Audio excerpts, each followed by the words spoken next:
Pumunta sila daddy sa palengke. Bumili sila ng paa ng baboy at ito ay sinapchak.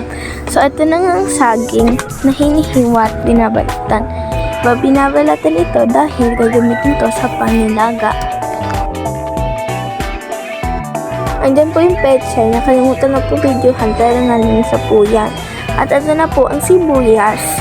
At binabalatan po ito para hiwain. Iniwan na po ni daddy ang sibuyas.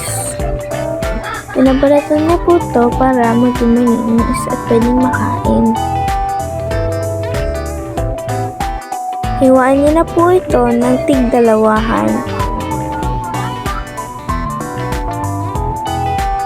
Ilalagay na po yan sa plato. At ito na po ang patatas na isasabay sa nilaga.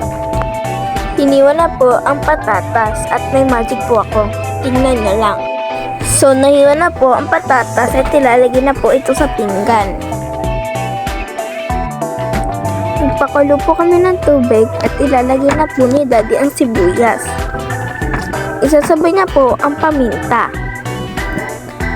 Hintayin na lang po ito kumulo na kumulo at ilalagay na po ang baboy.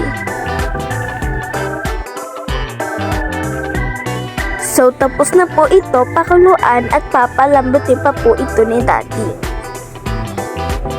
Ito na po ang resulta ng pagpapakulo ni daddy. Maglalagay na po kami ng patatas at saging. Nakalimutan po ilagay ang pechay, pero andyan na po ang pechay. At ito na po ang resulta. Bye-bye!